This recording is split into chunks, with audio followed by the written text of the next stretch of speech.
Welcome back. અમદાવાદમાં drainage પાણીથી સ્થાનિકો પરેશાન થઈ ગયા છે। ચાંદલોડિયામાં રહીશો ગટરના પાણીથી હેરાન પરેશાન। સોપાન શરણ સહિતના રહીશોને ભારે હાલાકી વેઠવી પડી રહી છે। તંત્ર અને નેતાઓ સામે પ્રજામાં ભારે રોષ છે। તંત્રના પાપે નર્ક કરતા પણ ખરાબ હાલતમાં સ્થાનિકો અત્યારે જીવી રહ્યા છે।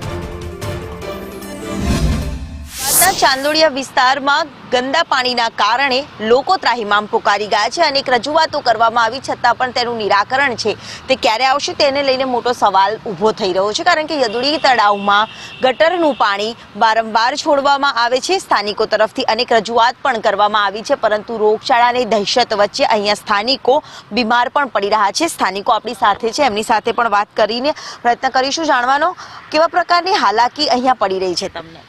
હું સંદીપ પટેલ સોપાન શરણમાં જ રહું છું। એકચ્યુઅલી અહીંયા આગળ પાણી છે ને, જ્યારે પણ આવ્યું અમને મેસેજ મળે કે આગળ વધ્ય માત્રામાં આગળ પાણી જ્યારે ગટરનું ઉભરાય ને એ બધું અહીંયા ડમ્પ કરે છે, અહીંથી આગળ ડમ્પ કરે છે। એટલે અહીંયા આગળ રહેવું તકલીફ પડે છે।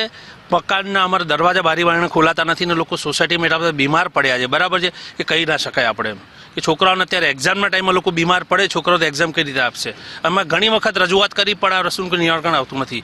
કોઈ બી સુવિધાઓ વ્યવસ્થિત અમને મળતી નથી। આટલું ગંદુ પાણી મોકલ્યું છે, આનાથી રોગચાળો વધે છે, એમની કોઈને પડી નથી। મચ્છરો વધી ગયા છે, વાસ આવે છે, ઘરના બારી બારણા ખુલતા નથી।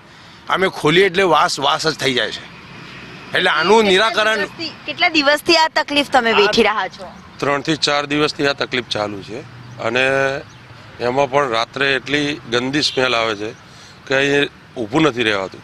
ગાર્ડન તરીકેનો યુઝ થઈ રહ્યો છે, પણ ગાર્ડન તરીકે કંઈ ખ્યાલ નથી આવતો। અહીંયા એક ડમ્પિંગ કરેલી બધો સામાન સોસાયટી ફરતી એરિયાનો સામાન અહીંયા મૂકવામાં આવેલો છે। અહીંયા કોઈ સુવિધા આપવામાં આવતી નથી।